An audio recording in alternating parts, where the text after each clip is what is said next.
I told you so would have to be the words that come out of my mouth when I think about the current gen of video game consoles. So if you're not aware, we're right now in the ninth gen. So the PS5, the Series, and the Switch 2.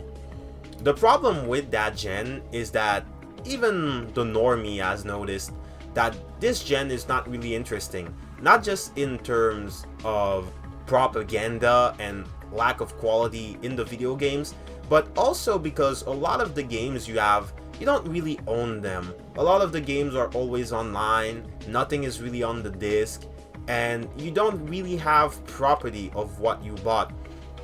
So recently, I tried to buy an Xbox One, but it's impossible, even on eBay or Facebook Marketplace, to find something under $200 US because the current gen of gamers, the Zoomers and the Gen Alpha, have understood that there's not really quality to be found in the new generations. And like with TV shows and movies, they've decided to go to another market. With movies and TV shows, they've decided to go to Korean, Chinese, and Japanese television, so that's also including manga and anime. But with video games, they started to go back to the 7th and 8th gen. So the 7th gen is PS3 360, and the 8th gen is PS4 and Xbox One.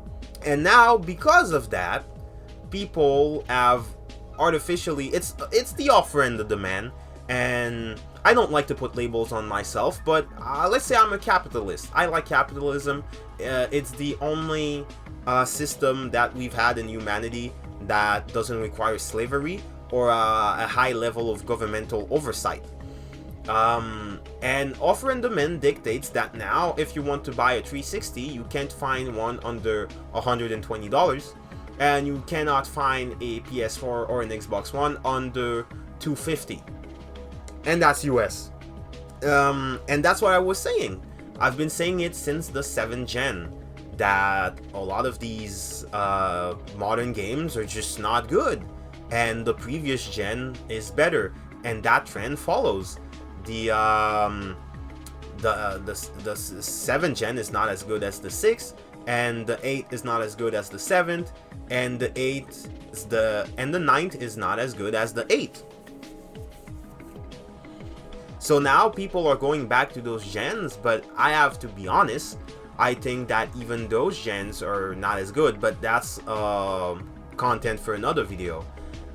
Those gens are not as good, but they're definitely better than whatever the fuck we have right now on the 9th gen. And because of that, now you are in this weird case where the games are inexpensive.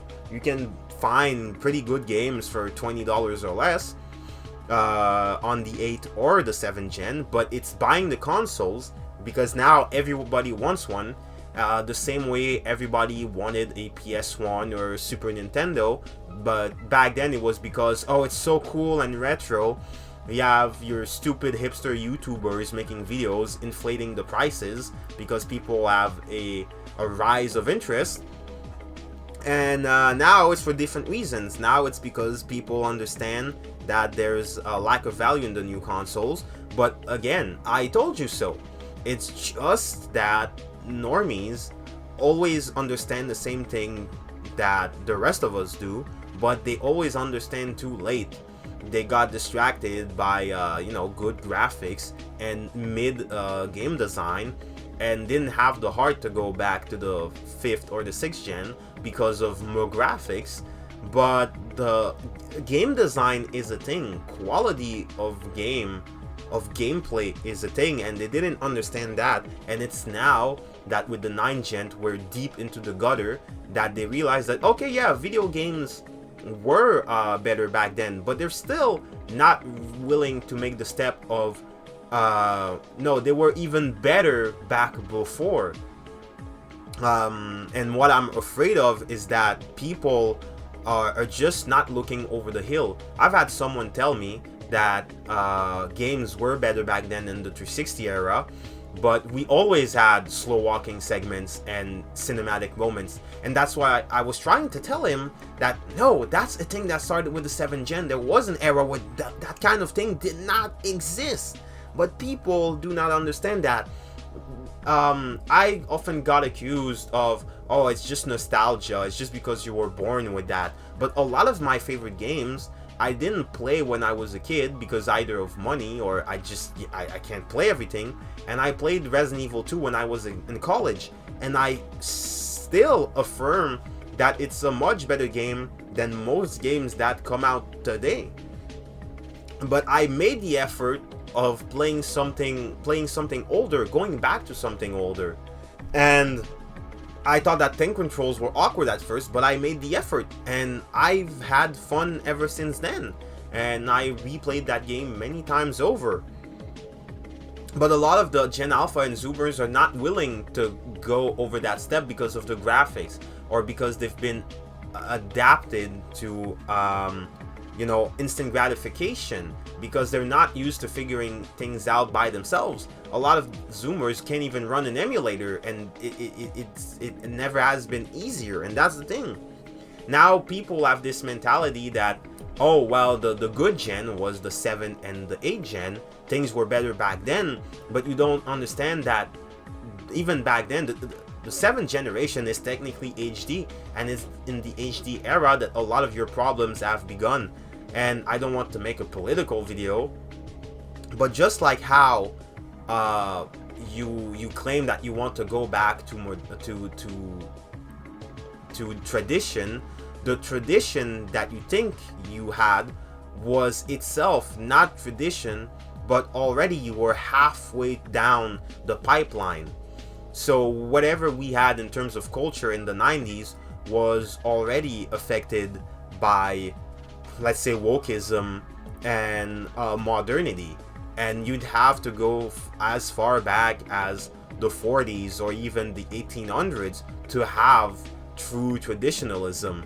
What you have is that you're not going back to tradition. What you had in the 90s already was, you were a classical liberal. You already had a certain amount of modernity, just not as much. And in that same vein, that what we had in terms of politics in the 80s and 90s was already a compromise. The 7 and 8 gen, yes, they're definitely better than what we have right now, but even what you think was the good old days was already a compromise. It's a great line for games. Yeah, and I think people are going to love it, and then they're going to understand what we're trying to create and how it links games and entertainment, the functionality of the box, some of the advantages that you get of having a box that is designed to use an online state. So that, to me, is a future-proof choice, and I think people could have arguably gone the other way if we didn't do it, and fortunately we have a product for people who aren't able to get some form of connectivity. It's called Xbox 360. Right. So stick with 360. That's your message if you don't, like it? If you have zero access to the internet, that is an offline device. I mean, seriously, when I read the blogs and thought about who's really the most impacted, there was a person who said, hey, I'm on a nuclear sub, and I don't even know what it means to be on a nuclear sub, but I've got to imagine that it's not easy to get an internet connection.